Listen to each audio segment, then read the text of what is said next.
dia, seja bem-vindo. Nós estamos ao vivo e chegamos pontualmente naquele nosso horário de sempre. Agora são 8 horas e 31 minutos. E vamos juntos começar esse dia bem informados, que aliás não é qualquer dia, sextou, brasileiros. A partir de agora, você confere as notícias do Brasil e do mundo deste 28 de julho. Vamos então conferir o cardápio de notícias do dia.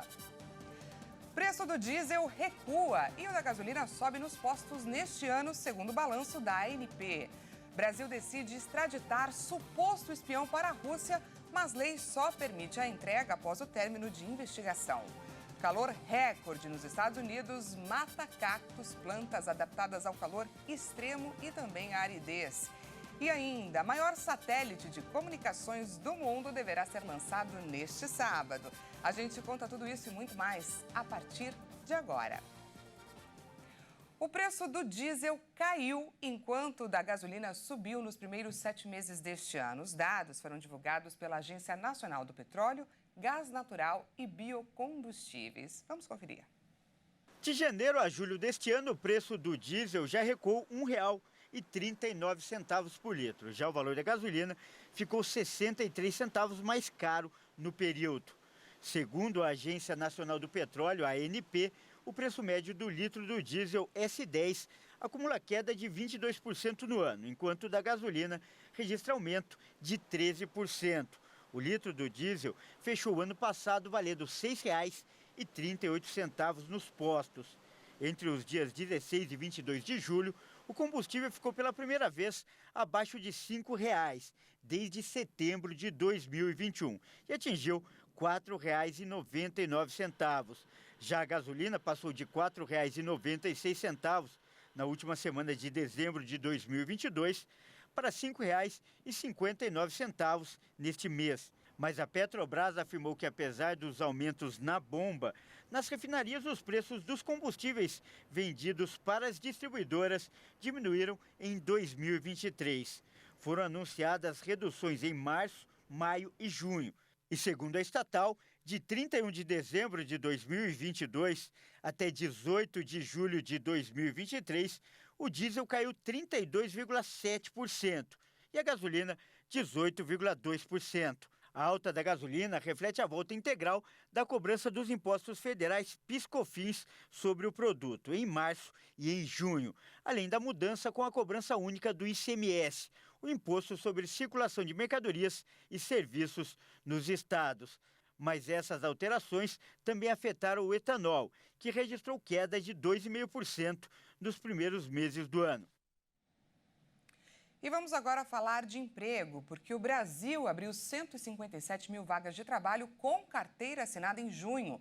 O número divulgado nesta quinta-feira pelo Ministério do Trabalho é baseado no CAGED, que é o Cadastro Geral de Empregados e Desempregados. No semestre equivalente de janeiro a junho, o saldo representa pouco mais de 1 milhão de empregos oferecidos.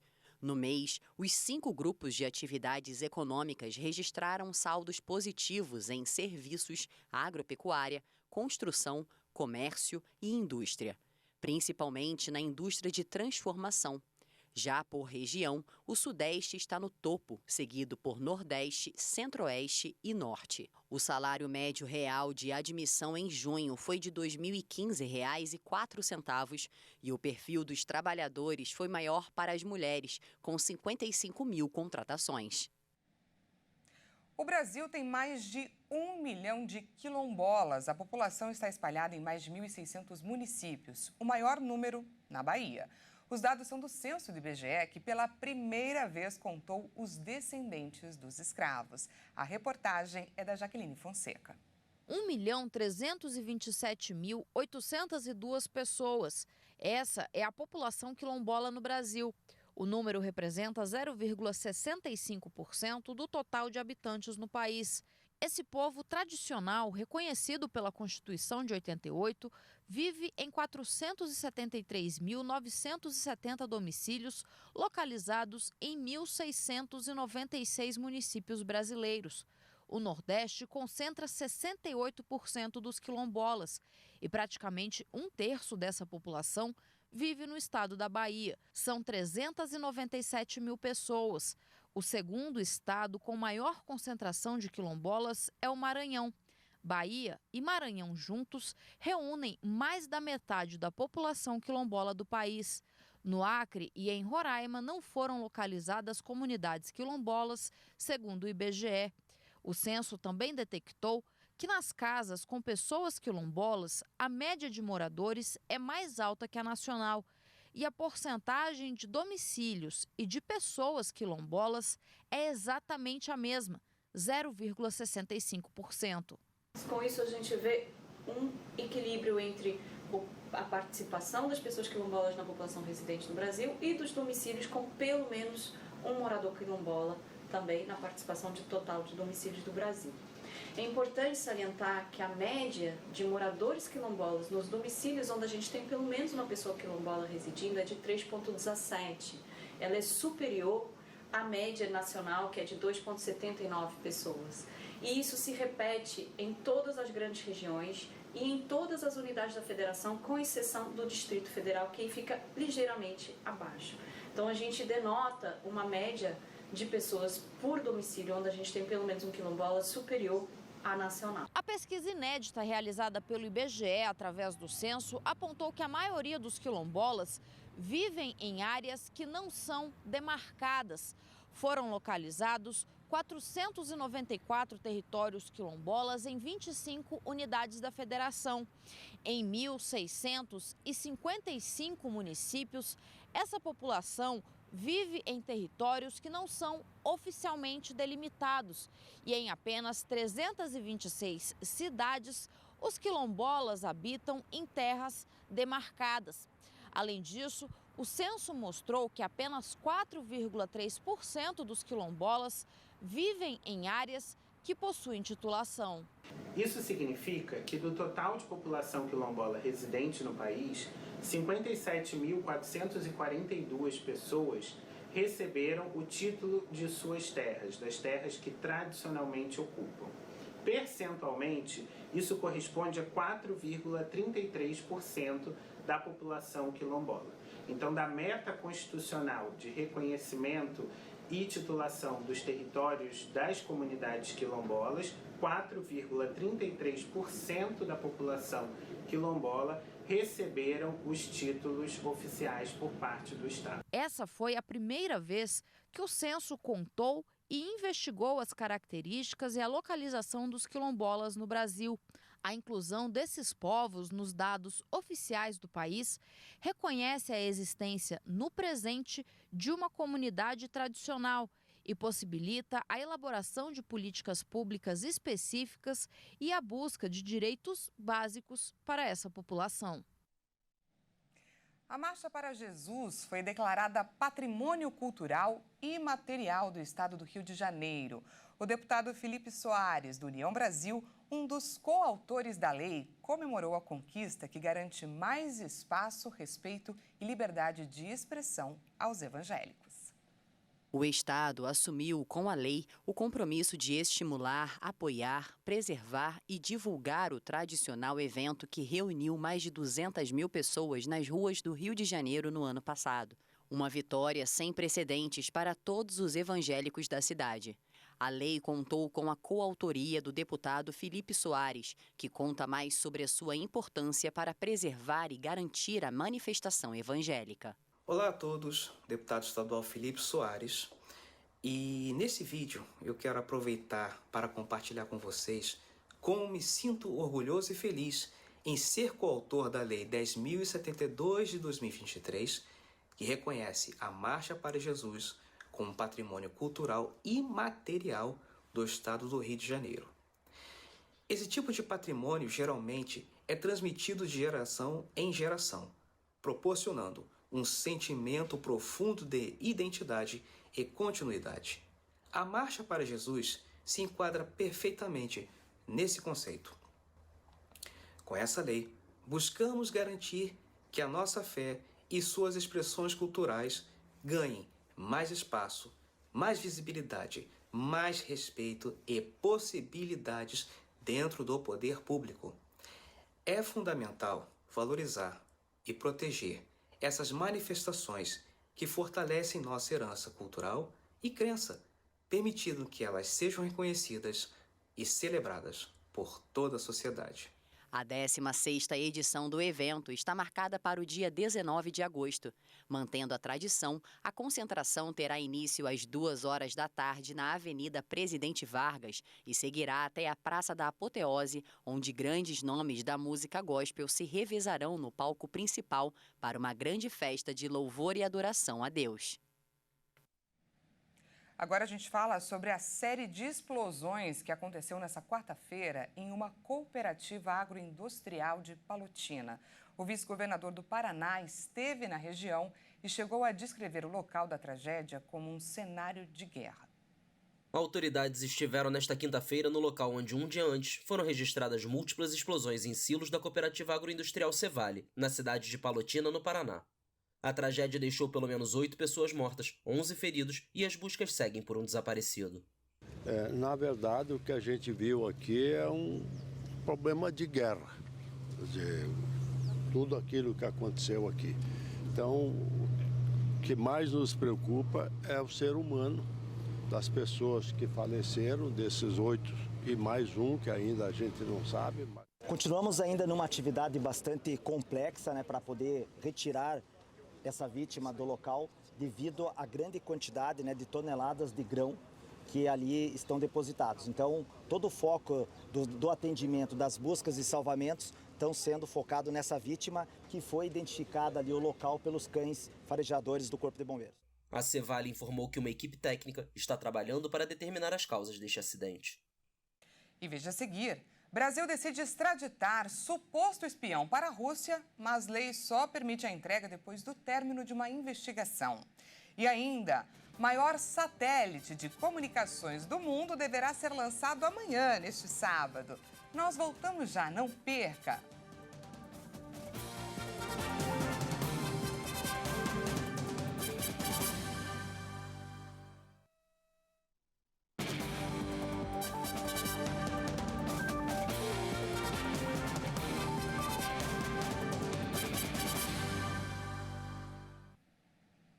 Seja bem-vindo mais uma vez, nós estamos de volta e ao vivo, 8h46 pelo horário de Brasília e voltamos com um destaque internacional. Um suposto espião russo está preso no Brasil. Ele é acusado de tentar se infiltrar no Tribunal Penal Internacional de Haia. Sergei Vladimirovich Cherkassov chegou a viver nos Estados Unidos, onde dizia ser brasileiro e usava identidade falsa com o nome de Victor Miller. Lá, ele fez pós-graduação na Universidade Johns Hopkins e só foi descoberto quando se inscreveu para um estágio no Tribunal Penal Internacional em Haia, na Holanda. As autoridades holandesas o enviaram para o Brasil, onde foi preso com passaporte falso. O Brasil recebeu 2 pedidos de extradição de Sergei, um da Rússia e outro dos Estados Unidos. No dia 17 de março, o Supremo Tribunal Federal homologou a decisão. Mas uma lei de 2017 prevê que uma pessoa não pode ser extraditada enquanto for ou cumprir pena aqui no Brasil. Em visita a Odessa, o presidente da Ucrânia, Volodymyr Zelensky, comemorou a tomada da cidade de Starmaiorsk das forças russas na frente sul. O líder ucraniano publicou um vídeo sobre o êxito na contraofensiva, intensificada nos últimos dias. Agradeço a todos que estão lutando pela Ucrânia. Obrigado pela libertação de Staromyorsk. Parabéns mais uma vez, pessoal. A gravação foi feita dentro da Catedral da Transfiguração de Odessa, gravemente danificada no domingo após uma série de bombardeios das forças russas. De acordo com a presidência, o líder ucraniano inspecionou a destruição causada pelos recentes bombardeios maciços russos contra infraestruturas civis e o centro histórico da cidade portuária. Segundo a nota, o altar foi totalmente destruído e a estrutura de suporte do edifício sofreu danos. A catedral foi construída no final do século XVIII, no período czarista, e destruída pelos soviéticos em 1936, nos anos de Stalin. Depois foi reconstruída no início dos anos 2000 graças a doações e consagrada em 2010 pelo patriarca da Igreja Ortodoxa Russa, Kirill. O Kremlin negou ter atacado o edifício e disse que o dano no templo foi causado pelos mísseis antiaéreos ucranianos, disparados para interceptar os projéteis russos lançados contra Odessa. As altas temperaturas recordes no Arizona, estado do sudoeste dos Estados Unidos, combinadas com a falta de ventos sazonais, têm matado plantas que costumam se adaptar facilmente a temperaturas mais quentes, como é o caso dos cactos. De acordo com o Jardim Botânico do Deserto dos Estados Unidos, o calor extremo fez com que os cactos saguaro ficassem altamente estressados e apodrecessem de dentro para fora antes de desmoronar repentinamente. Os cactos realizam funções essenciais à noite, quando abrem seus estômatos ou poros e realizam uma troca gasosa na qual absorvem o dióxido de carbono que usam para fotossintetizar durante o dia. Mas como as noites em Fênix experimentaram calor recorde, isso sufocou e estressou os saguaros, que desidrataram e tornaram-se mais suscetíveis a infecções e insetos. Segundo uma análise da Clima Central, Fênix é uma das 9 cidades dos Estados Unidos onde pelo menos 1 milhão de pessoas vivem em bairros que atingem cerca de 5 graus mais altos do que as áreas circundantes. Será realizada na madrugada de sexta para sábado, a partir das 0 hora, a segunda tentativa de lançamento ao espaço do Júpiter 3, que é o maior satélite de comunicações do mundo. Segundo a SpaceX, a primeira tentativa de lançamento do Júpiter 3 foi interrompida na última quinta-feira devido a uma violação dos critérios de suspensão. O satélite compactado tem aproximadamente o tamanho de um ônibus escolar.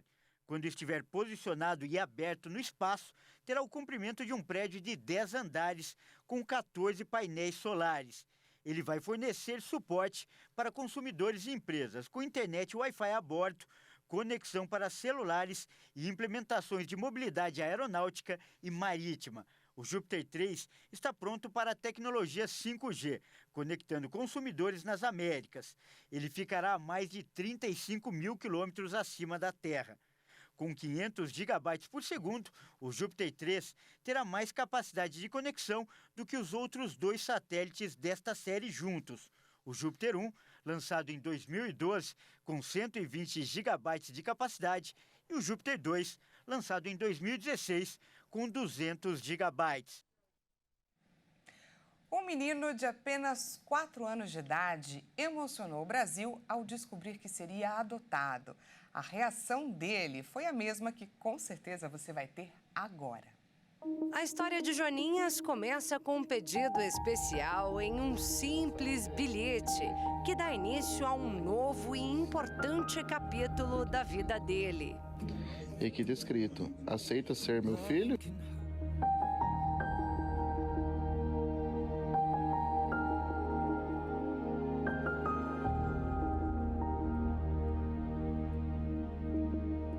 O menino de 4 anos se emociona e não hesita ao dizer sim para essa nova vida. O que você marcou? Um sim? Você quer que eu seja seu papai? O que eu sou pra você agora, então? Papai Felipe, dá um abraço, então, Papai Felipe.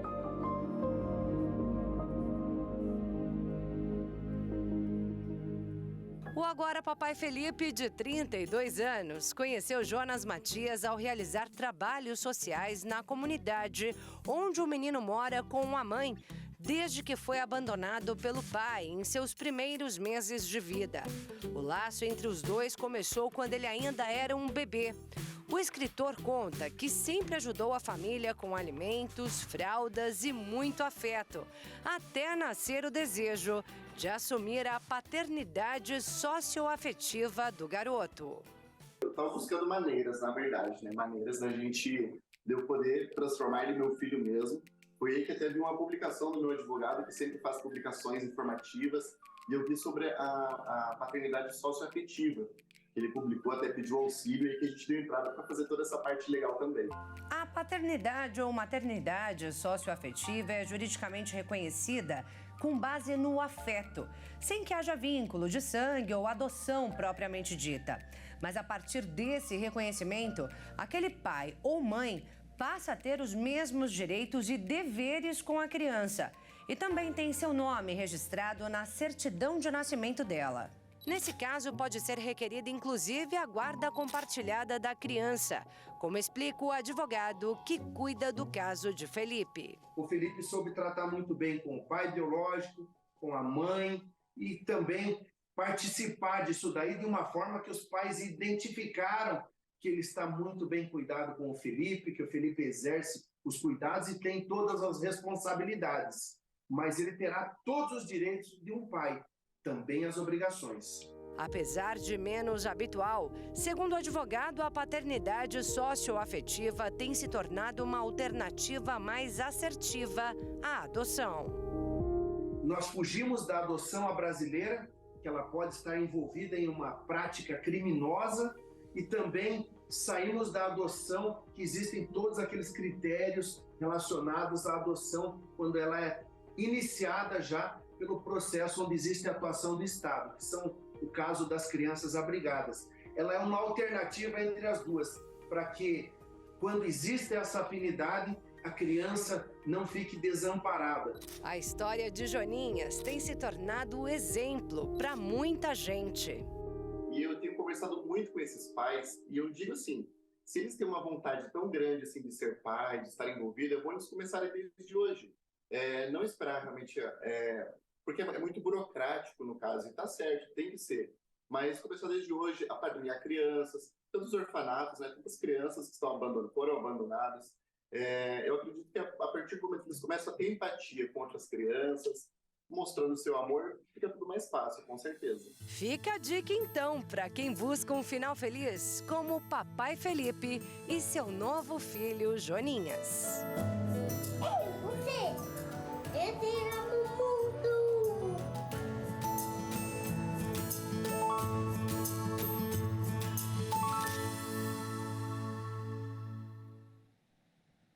Eu não sei você, mas eu tive que controlar aqui minhas emoções. Muito bacana a história do papai Felipe. Enfim, o amor venceu. Essa edição fica por aqui. Muito obrigada pela sua companhia. Até mais.